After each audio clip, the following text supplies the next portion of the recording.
From the outside, I couldn't have been more successful. C-suite title, running the #1 podcast. If everything's going so well, why are you crying so much?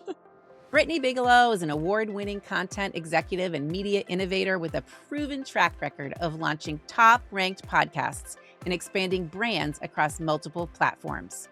But I realized how much I was depending on other people to define my worth. She's not here to give you the highlight reel. She's here to talk about the inner shift that had to happen before the outer leap could. You know, I looked at myself in January of 2025 and I was like, I can't keep doing this. But I feel like in the last 2 or 3 months, I have started to sit with owning my choices and decisions and feeling confident. It was like, oh man, like I could really do this. Brittany went from professional dancer to podcasting expert to chief content officer to now CEO of her own agency, Bigelow Creative. Now I feel more in control of my life than I feel like I ever did. Brittany's a client of mine, and I've watched her transform from someone questioning whether she could do this to someone building something powerful. How would I be able to do this if I didn't spend the money to invest in myself? You're going to make that money back. I'm Andrea Liebross, and welcome back to She Thinks Big.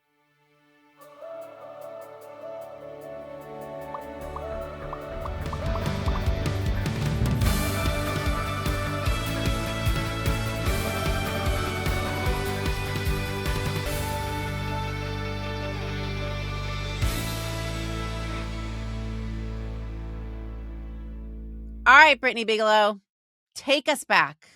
Take us back to the day when you were a professional dancer in the Big Apple and you moved from that into creative ops and production. Tell us the story. How did that all shape who you are today? Basically, from like the time that I could have a thought about this, you know, day one, always wanted to be on Broadway. It was like as clear could be. Posters all over my bedroom, seeing every show at our local, you know, touring house, if you will, where all the major musicals would come in. In Florida, by the way, not in South Florida. Yeah, not in like the Big Apple. So South Florida. Okay. No. And my family, I have a lot of family from New York. My mom's from New York. So there was always this like pull there to go and move. And my parents were really, really great about cultivating an environment where I could be creative.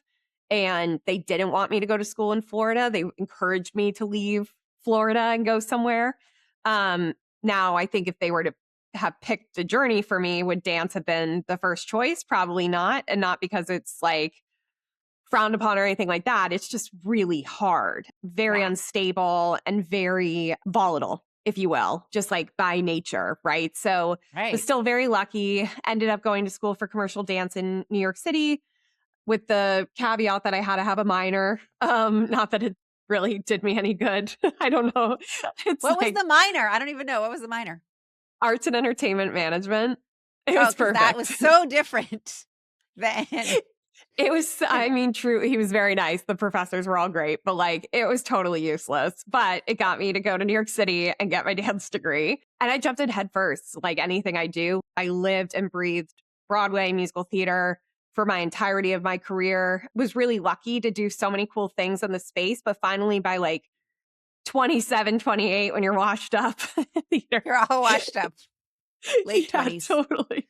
I was like, I started realizing like I didn't want to be the person on the stage. I wanted to be the person bringing these stories to life in a different way.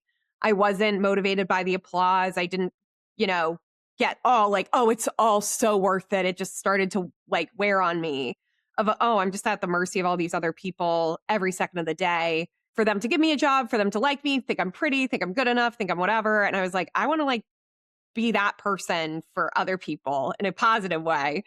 I'd fallen into podcasting. I would say ass backwards, but it was like a passion project at the time of sitting down with other women in theater. And I think I was trying to come to terms with deciding to retire and be done with it and let go of this like lifelong dream, you know? And so these conversations were really validating in it. And then COVID happened and it was like podcast full time. Ah, okay. So it really like forced, I feel like it forced us into a lot of decisions that we probably wouldn't have made if the world was open and normal and all the things during that time. But it definitely catapulted me in a direction that I've now been living and breathing ever since. Goodbye, Broadway. You started that podcast with these other women? I don't know this story. So you started the Yeah. podcast with the other okay. So I started this show called A Broad's Way was my Ah, was the title is it of still in it. existence? It is not a findable feed anymore, I believe, Okay. but I still Okay. own it. Okay. All right. So you started that and you were producing it. You were the brains behind it. Yeah, I mean, it's such a loose term because like it was so much more about just like connection. So as many Okay. podcasters, especially then do, like I just bought like $100 mic, a Yeti mic off of Amazon. I went to rehearsal spaces that I could barely afford, like the hourly, and it Yes. was like not high quality, but then I ended up joining a network that was entirely dedicated to theater podcasts and started working for the company. And then we were using their space to record. And then when COVID happened, I couldn't keep up with my own podcast. And honestly, like while it was really fulfilling and exciting, I was way more interested in learning about how the sausage gets made. Like I was way more curious about like meeting other people and directing their podcasts and guiding their like storytelling than doing my own. It just felt like that wasn't where the impact was. So Gotcha. yeah, but it did start with mine and brought me to a lot of amazing conversations with a lot of amazing women in the entertainment space, which was really, really cool. So cool. I didn't know that little part. Okay. So, Hmm. all right. So now you're sitting in New York City in your 4x6 room, breathing in Ain't that the truth? polluted air, and you decide what? What happened next? It's so interesting because ultimately, I had been in New York for 10 years. My husband had been there for 11 or 12 years. And we had friends of ours who ended up marrying us. They're amazing. They were moving back to California. And at this point, I'm like, do I stay in podcasts? Do I want to go television and film? My other love is documentaries. Maybe I want to produce those. And also, like being in New York with no laundry and no balcony during COVID is like pretty awful. Mhm. And so my love of the city kind of diminished to some extent. Mhm. And literally, we bought a car, we packed up this little Kia with as much as we could fit. We sold everything and we moved to LA. I was working remotely for the company that I was doing my podcast through. And I could do it anywhere. I just would have to work Eastern time hours. So I was like, this will be fun. At least in LA, we get a balcony. At least we Right. get And like the space. sun And might shine. I don't know. yes, exactly. And I was like, it's, March of 2020, like the worst time in New York anyway. And so we made that leap. And then literally, I worked in podcasts, was making like, good connections, but it was COVID. So like you couldn't really do much. And then almost a year to the day of moving to LA, like truly almost a year to the day, I got an offer to come in as a producer for Crime Junkie. And I was a fan. I had listened to the content. I've always consumed true crime. Grew up with, my mom and my grandma watching court TV and all of the trials and whatever. So I knew the content. Judge Judy. Oh my God. It was like Nancy Grace, Judge Judy. It was all like the Lacey Peterson trial was on our TV every day, like just all of that stuff. My mom's the OG. And literally, I just visited my 92-year-old grandma and she had court TV on the whole time I was with her. So it was definitely, I knew how to do it. And I ultimately wasn't interested in doing it if I couldn't find a place that was doing it and giving back and doing it what is very hard to say the right way. And I got an offer to go to Indianapolis and thankfully have a very supportive husband who, while he didn't necessarily want to move to Indiana a year after moving to LA, was down. But there was something telling me, like, this is going to be worth it. Like, and everyone thought we were crazy, without a doubt. They're like, wait, so you're in podcast now full time? True crime? Like, aren't you the musical theater girl and you're going to Indiana? It sounded absolutely nuts. And it was worth Yeah. it. It was crazy, but it was worth it. I mean, moving to Indiana just is nuts in and of itself. I mean, right? Who moves here? It No one. wasn't on my bingo card, that's I for sure. I I never wasn't thought on I'd mine live in the either, but I'm still Midwest. here. So hey. Exactly. Yeah, All you're right. not from there either. No, I am not. I am not. So, okay.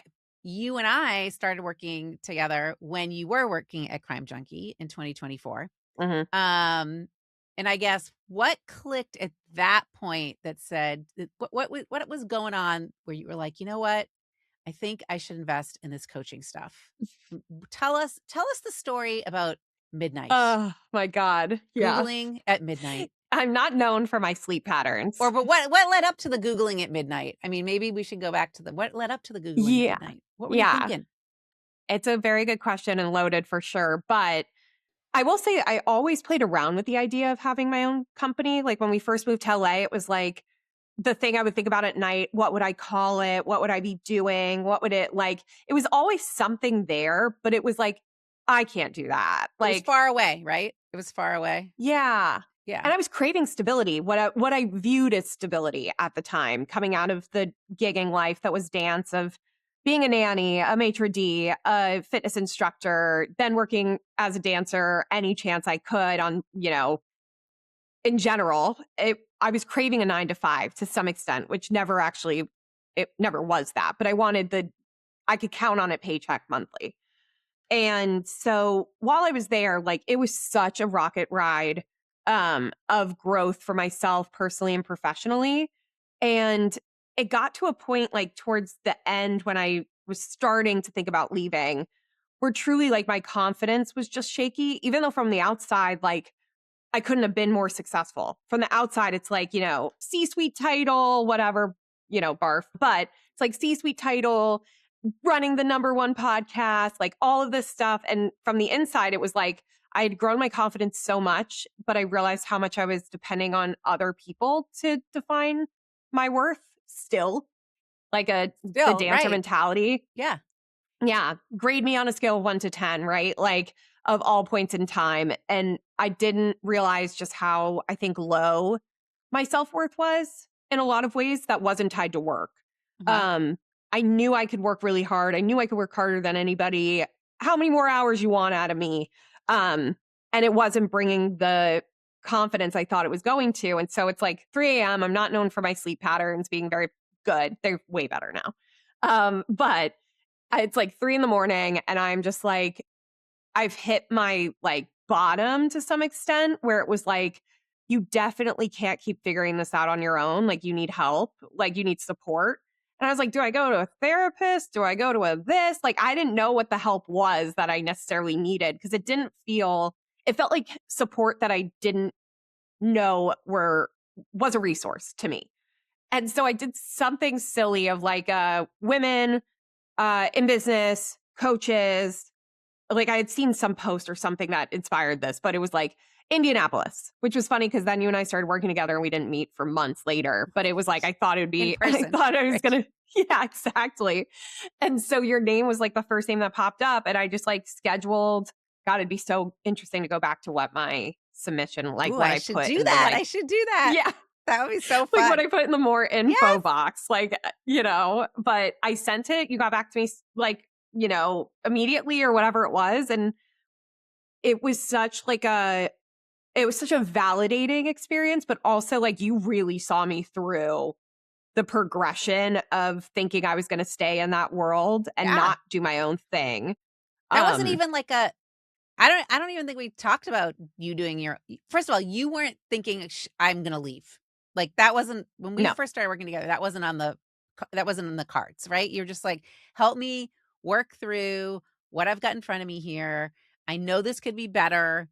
And I know part of it's me, part of it might be some circumstances, part of like help me sort through this, right? That was Mhm. where we were at. And I think so many women think that they should be able to figure a lot of this out on their own. And the irony of it is, in the end, you are the only one that can figure it out. Like, right? However, you realize that you can figure it out maybe more efficiently or more productively or so that it feels better with the support of someone else. So that was where we were at. I was Yeah. just like, okay, I'm going to help you figure out where you're at so that you feel better, basically. Fair? Without a doubt. And truly at some point, like I've always compared instances where it's like so much friction of like square peg round hole. Yeah. And at some point, like I think I was really trying to sort through like also the grief of like it was such a positive experience, but I really like, I don't know what the right word is for it, but like I would stay in that place forever, right? Like just so dedicated and love the work. And when it started, You would say that. yeah, I absolutely loved it. And it was like to Yeah. feel like I was potentially outgrowing it was really painful, I think, to sort through. And it shouldn't be that painful. And so that was part of the work too of like, you should like be enjoying your life a little bit more. If Mm-hmm. everything's going so well, why are you crying so much? Mm-hmm. Yeah. And that Right? was definitely a lot of our conversations. Yeah. Yeah. Because I think what we sometimes miss is that it's not necessarily about the goal or the external, what it looks like externally. It's more about internally and how do you want to feel? And you weren't feeling great about anything, really. I mean, it was wearing you down in Yeah. all ways. So, okay, so let's fast forward. So we had, I don't know, you and I probably at that point we worked together for maybe, well, it was more than a year. I It was swear. less than a year. Can you Was it believe? less It than a was year? less because it would have been we started working together in March of 2024 and I gave my notice in February of 2025. Okay. So It's 11 so months later. nuts. I 11 blame months you. later. Just kidding. Okay, But now let's be fair. I was not pushing you in March of 2024, right? To no, you say were like not. you need to No. quit, right? So I Mhm. that was not an option on the table. Yes, However, correct. by the time we got to the beginning of 2025, what do you think had changed? Me. Like, I think that was the work, right? Like, the thing that changed was like my mentality of accepting the circumstances for what they were and knowing I was finally at a place that I couldn't equate me working as hard as I was working with anyone valuing it. Right? Like I thought if you work hard enough, it will be valued by everyone involved. And when that became so not the case, I was like, what if I poured into myself the way I'm pouring into everybody else's products? And you like taught me like, especially like the imagination side of it, which I'm like, I can get pretty, I feel like black and white in some ways where I'm like, now the post dance and like trying to build a much more consistent life um, than what I was able to have in that. But like, I think I truly was like, oh, you have to do it this way now moving forward. And it was like, you would be like, well, what if you created a new role? What if you wrote your dream job description? What if, like, what's your dream situation? I was like, we don't dream. We don't have time for dreams anymore. You're We like, got I don't know. bills to Is this pay. really worth it? Should we spend time on this? And it But was like so valuable. It stripped everything down into like who I really was. And I feel like I had been pushing that person away in order to show up in the environment I was in the way that was only acceptable there. And then I think going into the new year, it's like, we can't keep living like this. And you had just made a casual, I don't know if you remember this, but it was like such a casual, offhanded comment of like, have you thought about doing your own thing? And I was like, well, maybe moments, but no. Why would I do that? I was still applying for full-time jobs. You were recommending me like to different, career services and whatever. And I really believed I was going to do that. oh yeah, Um, you were all in on I'm gonna find a new role in a new organization. Like that was where yeah, you were going. You were all in on that. Mm-hmm. correct. Yep. Mm-hmm. And then it was almost like just slow and steady. And I think like then through our conversations, it was becoming more and more of a real thing. And then it was getting integrated in the group of women that you coach. And then being like, oh, I think I'm doing this now. I think this is actually happening. And then it's like to have that community that you've cultivated like around us, it gave me more like courage. It made me feel more brave to do it. Cause I'm like, everyone's so encouraging of each other. And you're like, you see something in me that I'm potentially don't even see in myself. Like how many times like in conversations are we like, you need to do this for you. And the other person's like, oh, you think I'm worth that? And we're like, how do you not see it? And then it gets to Yes. you and you're like, you really think I'm worth that? And it's like, weren't you just telling me that like I was worth X, Y, and Z? You know what I mean? And so it was through our conversations of like building a foundation that I didn't really realize I didn't have. or was misplaced or just positioned differently. I think it was through that and then meeting all of the other folks and having such like raw, open conversations about the challenges, the beauties, the, hard stuff where it's like, all right, girl, you're betting on yourself now. You're Go make doing this it. happen.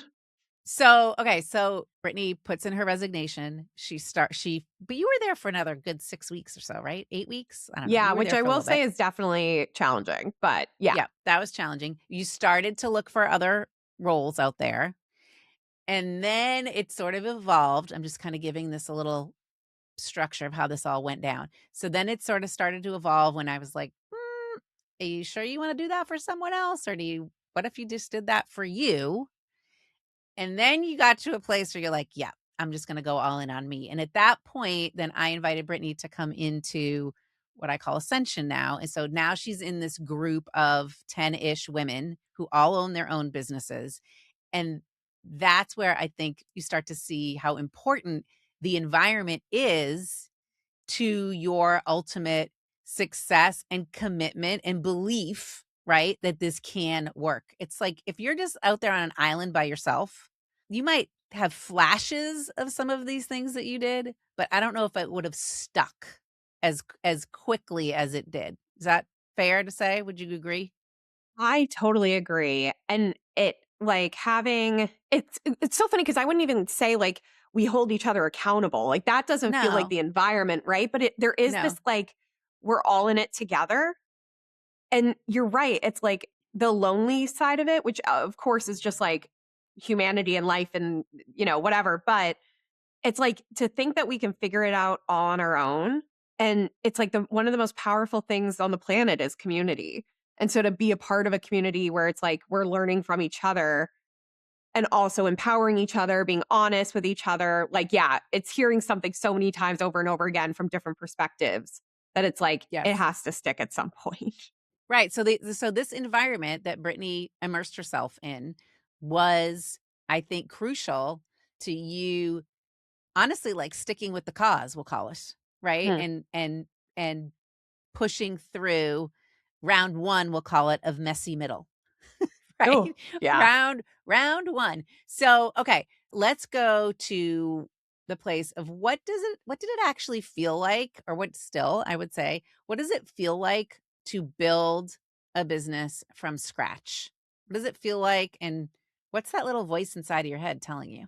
As you know, I decided to go all in where it was like I moved to Indianapolis for the job. There was no reason for, even though we loved our life in Indy, we had a great experience. There was no reason for me to stay in Indy if I was going to continue moving forward and producing. Um, it just didn't have the media presence that I needed in order to scale, I think, the way that I believe that this can. And so it's like we left our jobs, decided to sell our house, got a puppy, moved across the country, moved into a rental, then moved into another rental. And so much was in flux all at the same time. And it's actually really interesting because one of like the only things now looking back, obviously my family, but the business was kind of the only consistent thing I had to pour into. Yes. And it required that, of course, too. And it's crazy, like the feeling of like you don't have another choice. Like this has to go well. Right? Like, there's just like, Mhm. you have to, and if it's square peg round hole, like if I find myself in that again, the right thing will appear. But is that what my inner voice was saying at the time? Probably not. It's saying it today. Probably not. Um, a Yeah. whole lot of growth. At the time, it was like, you can't, like any person who says like they don't deal with imposter syndrome, like has to be lying. Like, it just like I feel like it's absolutely normal of like, is this person going to trust me the way I think they should to do this? And like they're going to spend their hard-earned money on my services. And then you start being like feeling like a fraud. And then you look at your historical like experience and you're like, no, it is worth this. Like this is something people need, or this like, I just really wanted to make sure that I was bringing the value that I was promising. Um, but it also helped me rebuild my confidence. Ooh, all right. So you're saying that the we'll call it the doubting, right? Mhm. Then also scary, like it's the Sunday scaries of, is anyone going to want Yeah. to work with me? And am I bringing enough value to the conversation? So those feelings you're saying were normal, right? But Mhm. now you're saying you kind of also need to have that in order to build almost like a new chapter of confidence. Yeah, like and it goes into, like, I had to I had to go through, and we talked about this so much, of, like, the feeling of, like, I'm trying to prove my worth again, and that I didn't like. That feeling was really not my favorite in the beginning, because it would be, like, a lot of conversations with a lot of folks who saw the value, but weren't ready to invest in that type of value, and so then you're selling yourself, right, to, like, these people, and now I feel like I'm doing exactly what I've been doing my entire life, which is that external validation. So it's a roundabout way, but, like, somehow it made me believe in myself more as I started to talk about my work, started to talk about my services, get the positive feedback, whether they could invest or they couldn't. And then from there, it was like, when I started having success, it was like, oh man, like, I could really do this. Like, it was true, even though it came from external to some extent, like, it just was like almost like building blocks of confidence for myself. I always say that you can't create confidence without taking action, Hmm. right? So as you started to take some action, you did see externally, right, that you were getting yeses and people were writing checks to you, we'll call it, right? But what that allowed you to do is almost shift internally, I think. It's like, right? All right, so, tell us a little bit about the fun journey across the United States where Brittany left me, I'm gonna say, I don't know, 5 hours of Voxer A messages. It was a lot of lot. I Voxers. listened to every minute, but I think during that time, you, like, almost, like, shed, in a sense, like, shed this layer.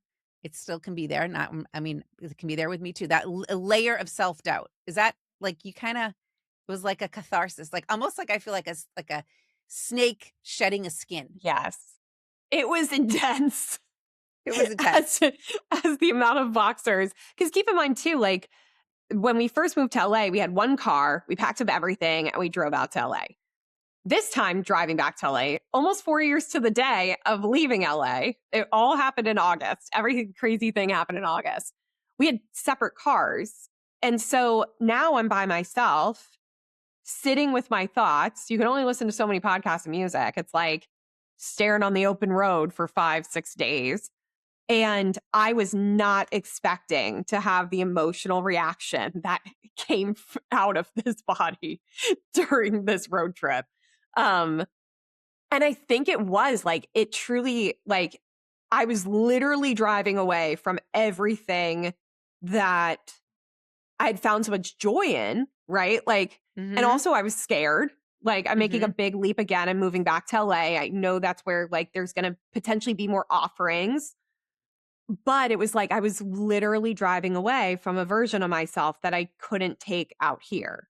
Like, I couldn't be her anymore, nor did I want to. Like, I looked at myself in January of 2025 and I was like, I don't even recognize who you are anymore. Like, you are making yourself so small and you're taking so much and believing that stuff to be true about you.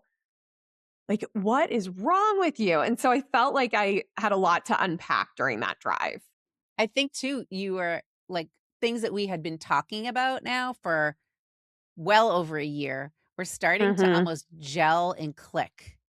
And I remember you leaving some messages like, "I know you've been telling me this, and you've told me Oh, it yeah. 62 times, but I just listened to a podcast and you said it in the podcast, and now I really get it."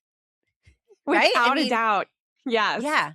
So there's something to be said too for having that space and time. I mean, no one wishes to drive across the country, I don't think, but to have that, to let it all kind of simmer. It had been simmering, and now you were ready to boil. Like, it was in a good way, Mm, right? You were ready. It was mhm. ready to, you were ready to cook.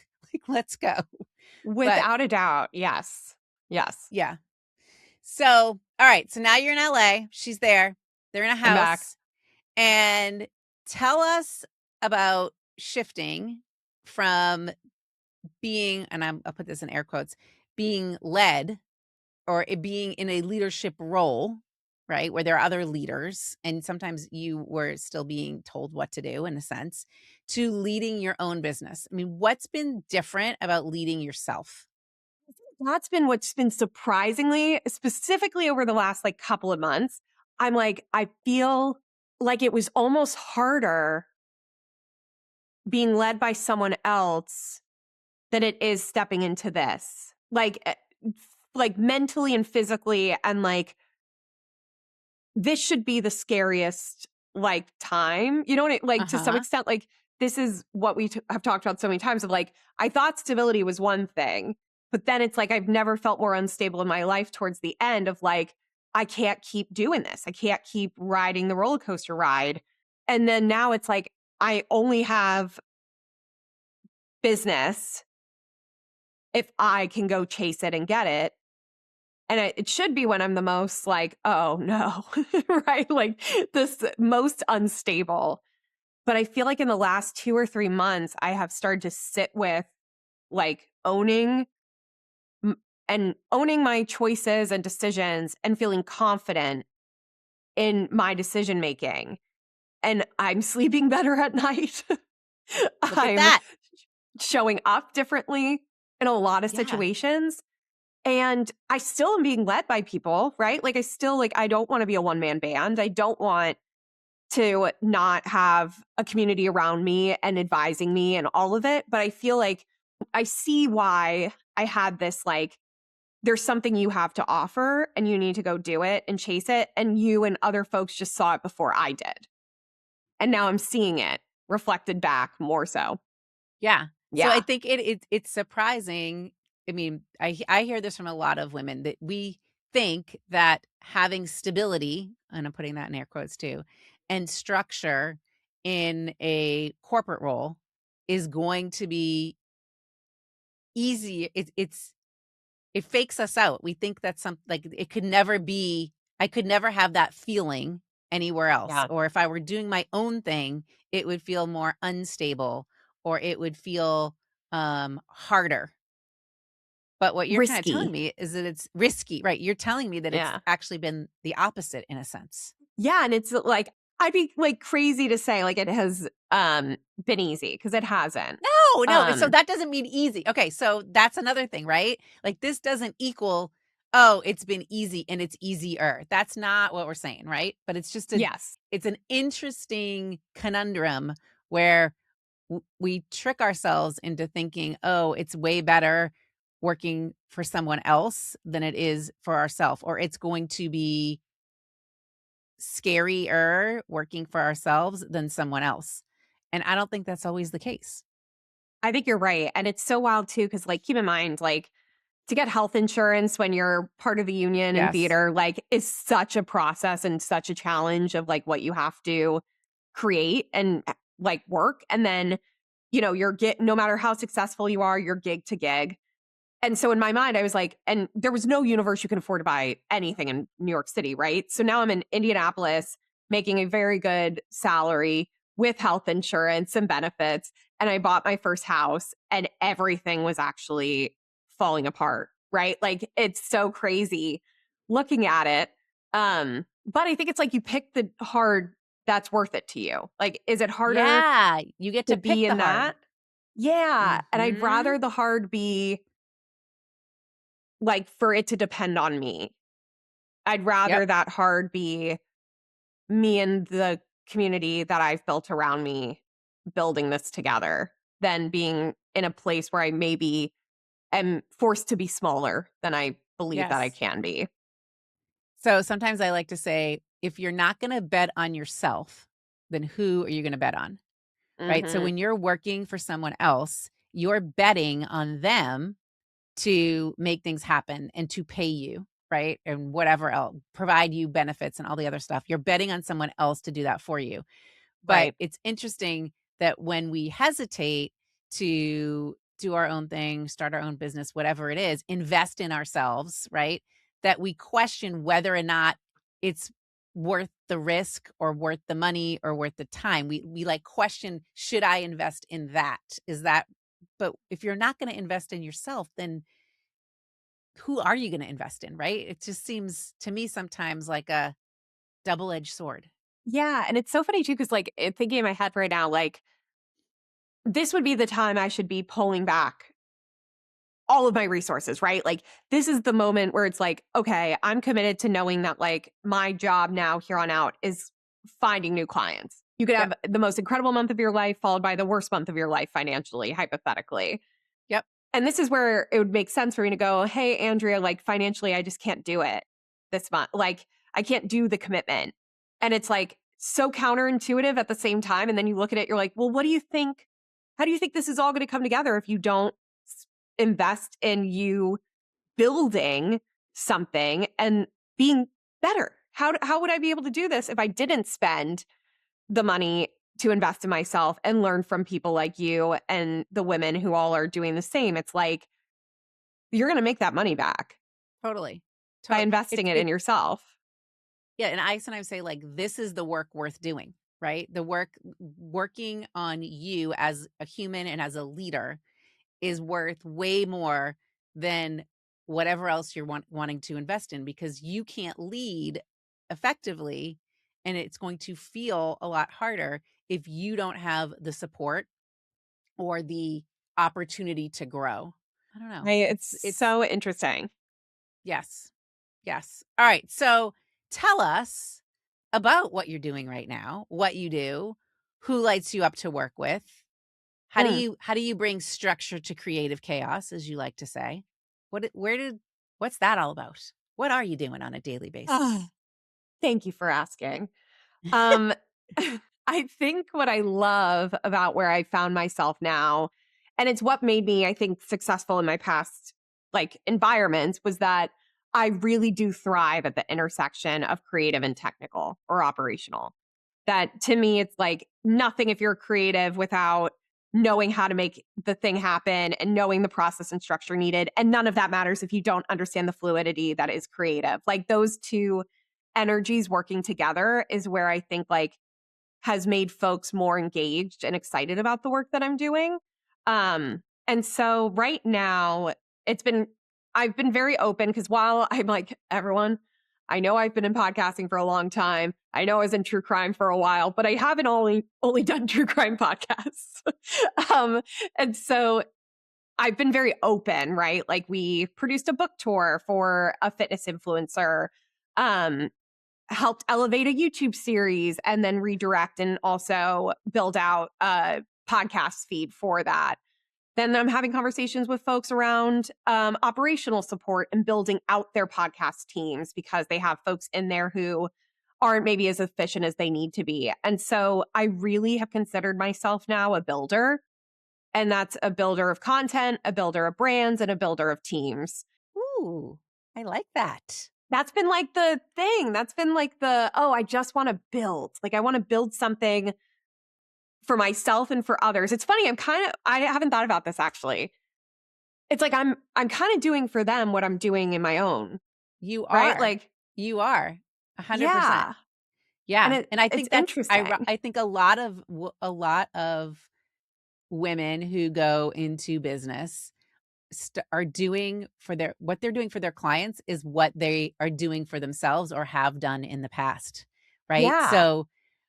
So then that kind of also goes back to that feeling, right? Creating a feeling of security or a feeling of confidence or a feeling of excitement, and you have to keep taking actions yourself in order to keep doing that for those you're serving, right? So we're on a journey, right? The journey isn't over. Hmm. So this is why doing this work continues to be important, because you're continuing to build, like you're continuing to figure stuff out. And I don't think that ever ends. I just don't Mm-mm. think that ever ends. And I remember once a client said to me, like, didn't I just figure that out? It was about hiring. Didn't I just figure that all out? It's like, yeah, you did. And now we're going to figure it out again. Right. Yes. So, yeah. I think Yes. that's such a good point too. And I think that's been the major change of mentality. I think there's been two major changes of mentality. I think at the foundation of everything that you, I think, coach with is, and you've heard it on podcasts or your book or anything, is like this idea of belief. And it can sound so woo woo and so silly, but there's not a successful person in whatever field it is that will not say like and at the end of the day, like probably a lot of people could have their own businesses and they just decide not to. Right. And that's okay. Hmm. That's totally fine. That doesn't mean more successful, less successful, whatever. But at the end of the day, the most important thing is this like undeniable belief that you are going to be successful. Because if you don't believe it, what you're asking people to spend their money on you. Like how and why do something that makes you feel like you don't believe in yourself to that? Like I feel like that is the truly the thing where it's like you have to be delusionally convinced of your own success and have enough people around you that will course correct you if you were too delusional, right? Like you Yeah. need people who go like, okay, you've lost your mind, but like it can't be because you're dreaming too big. And No. that's been like incredibly life changing. And then I think the other thing with all of the stuff, that's gone on over the last year, it's like we all got shit. Like every day it's like, shouldn't this be easy by now? Or like, do we have to do another whatever? Or it's another bill you weren't expecting to pay, or another, like, whatever it is. And it's like, you have to be, if you take the lows too heavily, like you could really sink pretty quickly. And you have to be able to be malleable to like what the unexpecteds are thrown at you. And though that was really hard for me for a while because I felt like I was carrying so much that when something would go sideways, I was like, can you just give me a break, Yeah. universe? Whatever's Well, then there. And it, you start to doubt that belief, right? You start to doubt and you start to think small, like yeah.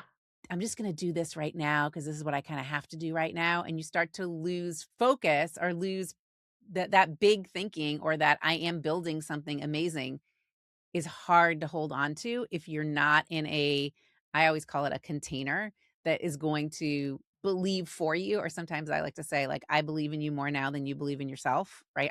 That's my job, right? So holding all of that in your own head is so hard. And I think that's where a lot of people fall apart because they can't do it. They can't do it.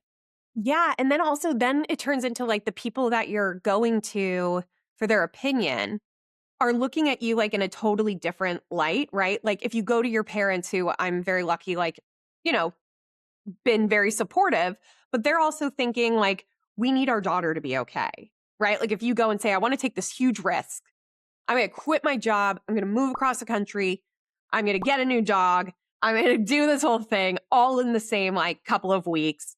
They're like, Mhm. you're going to die. Like we want to protect you at all costs versus it's like when you go to someone like you or any like it's like you're not neutral because you're so invested and so like emotionally like aware. So it's not like whatever, but it's more like, well, you'll figure it out. Or why can't you do that? What's standing in the way of you doing it? It's like you should be thinking, what if you actually did this? And you're like, oh, I wasn't planning on all that. But now it's like, it's starting to build an actual roadmap for this to be the life that you want it to be versus making decisions out of fear or scarcity. Yeah. Um, and it's like, if you have the privilege to be able to think that big, if you will, of Yeah. like, why wouldn't you take advantage of it? And so that's where also that dialogue with you and to like the folks like who are also being coached by you, like that's where it's been so intensely valuable of like, oh, I'm almost making this way more painful than it needs to be. Or like, I'm not making the space I need to make for this, or I am doubting myself, or I am leaning on old behaviors or whatever it is, versus the people who are really close to you in your life are thinking about you just personally. Right. Like why wouldn't I ask for more? Why wouldn't I move across the country? Why not get a new dog right now? Like, why not? right? Yeah. Whereas the people that really love you are like, I don't know, that's going to be really hard. We don't want to see you kind of go on this mental roller coaster that Yes. we know you're going to go on. So let's just stay down here. Let's not even get on the roller coaster. Right. But then if you have someone that's Exactly. saying like the roller coaster is so worth it because at the end, yes, you might it might be like a water roller coaster too. You might get wet along the way, but in the end, you're going to be so cool and it's going to be it's so worth it. So worth it. And okay, Totally. speak to, I mean, you are not, you are a youngin', Brittany. You're a I'm a young, baby entrepreneur. you're a baby entrepreneur. I mean, so what? Like, right? So what? So what? Without a doubt. Yeah. And also, like, it's so wild because there's like, you can go to like polar opposite examples. Like, you see all the quotes where it's like, this, major singer didn't record their first hit until they were 48. And then you can see on the other side where it's like, the CEO of Red Lobster is 27. Like, you see, like, on Yes. both sides where it's like the inspirational. The older you are, the wiser you are. Maybe, maybe not. Maybe you're really wise when you're 28. Yeah, I'm like, I feel like a cat with 9 lives, like with all the like different versions of, the reinventing of myself that I've had to do and have chosen to do. Also, like, yeah, sometimes it's a little like, when do you consider yourself successful? What's the thing? And is that time? Is that money? Is that age? Is that external validation? Like, I don't know. That's kind of, I mean, of course, like I'm definitely early in the journey, which makes me excited and also a little tired already. Totally fair. All right. But if someone's out there listening and thinking, I want to do this, I want to go do my own thing, but I don't know if I can. And I certainly don't know if I can afford, invest in the support and not just my kind of support. Like there's so many different ways that you need to be supported in starting your own business. What would you tell them? And let's throw in that they're only 33. Let's pretend. So I think what I will say, and this is like, there's so many situations and there's all the inspirational quotes that are like, if people say you can't like do it anyway and all of that, I don't know. Like, I think that's really hard. If you go to if you go to everyone you love and you say you're going to do something and all of those people say like I really don't know about it, like there's a good chance like maybe you shouldn't do it, probably. Okay. All I'm right. Fair, you fair, know what I mean? fair. I'm I'm very lucky that there were no folks that I went once we like made the decision like, "Oh, I think this is like actually where you're going to thrive and find happiness and success and all the things on your own." I didn't have many people in my circle saying don't do it. So I think that gave this like, okay, I've learned up until this point, at least like I could take rejection pretty well. Like I have received more no's than yeses without a doubt in my life. And like I think people would be honest with me. And so I think that was a general just like I was doing it, but I think that gave me like the someone, my husband, my best friends, my parents, my coach, the community of women around you would have said at some point, like, this is a very bad idea. And that didn't really happen. So then I was like, oh man, I think like people actually think this is like a good idea. Um, and so I say all that just with like that, I think being very helpful. And doing something that felt so insane and scary and challenging. And so I do think like if you think you have like some special superpower that you're not getting to tap into because the environment that you're in, the suffering that you're putting yourself through versus the suffering of being brave and like taking risks and all of it is far worse. It's just a little bit more like for whatever reason, the way that we have managed to define stability it can be counterintuitive to making some of these decisions. And then you realize you could get laid off at any point, get fired at any point. Like Totally. the floor could get pulled out from under you. And so now I feel more in control of my life than I feel like I ever did over the last 4 years, I 10, love that. 15. More in control of your life now than you ever did. I love it. All right. As we wrap up, what's one thing you wish you would have known before you took this leap? Mm. I have would something. say it to do you want me to go first or you want to go first? I'm going to say something funny and then you're going to tell the truth. You wish you would have known that one dog would need 2 surgeries. That I was would just be like, something you wish you would have helpful. known. Okay. All right. But I now would've- what's your answer? Because you're going to have a I better would have had one. an emergency fund. Yeah, if you get anything from this conversation, make sure you have pet insurance. That's the most important thing Okay. We you got need. that going for us. But when you're done with that and you're thinking about starting your own business, I mean, it's such like I would tell myself this, but whether or not I actually believed it to be true is a different conversation. But it's like, when is it not worked out for you? Like, in the sense of like, it doesn't mean everything goes well, but like, in what universe, like, is this not going to go the way it needs to go? So if I'm going to like be so like holding on to everything and like so intense about it and so scared and so sad and so whatever, it's like, when does it not happen how it's supposed to happen? And no one's going to die in the making of this business. No It's one just is not going to, the this is business not I'm life in. and death. It's not Yeah. life and death, right? And I mean, And I that's was a like, what's the privilege. worst thing? What's the worst thing that could happen? Okay, maybe the worst thing that happened is like it doesn't quote unquote work.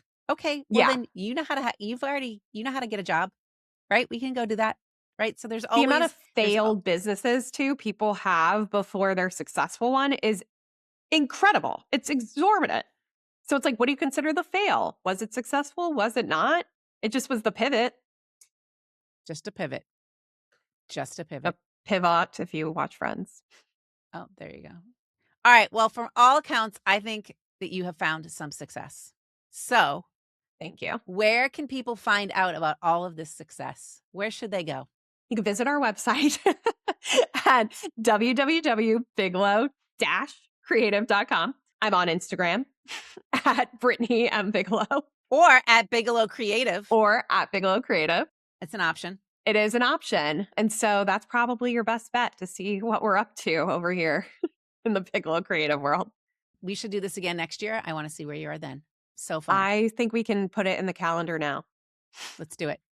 Couldn't Thanks have for done being it here. without you. Couldn't do it without you now. Well, you are very inspirational. So there Oh, you go. thank you. All right. Here's what I want you to hear. The leap isn't about having it all figured out. It's not about being fearless or having a perfect plan. It's about trusting yourself enough to try. Brittany's still in it. She's building, learning, doubting, leading, and that's the point. You don't have all the answers to start. You just have to start. So, if you're sitting on the edge of something big and the voice in your head is screaming, "Who are you to do this?" This is your reminder. You're exactly the person to do this. Doubt doesn't disqualify you. The fear doesn't mean you're not ready. It just means you're human. And being brave enough to try anyway is what matters. Thanks for tuning in to today's episode of She Thinks Big. If you enjoyed today's episode, follow the show and leave us a review wherever you're listening. And if you're watching on YouTube, give us a thumbs up and subscribe. For more, you can also follow me on Instagram at andrea.liebross.coaching. And if you're standing on the edge of your own leap and needing support to make it happen, let's talk. I can help. Head over to andrealiebross.com to book a call with me. And by the way, I send a personal note via email twice a month. I know you're probably ruthless about inbox clutter, as you should be, but I promise you, this one earns its spot. You can subscribe at andrealiebrosscoaching.kit.com. That's andrealiebrosscoaching.kit.com. I'll see you next Tuesday for a brand new episode. Till then, think big.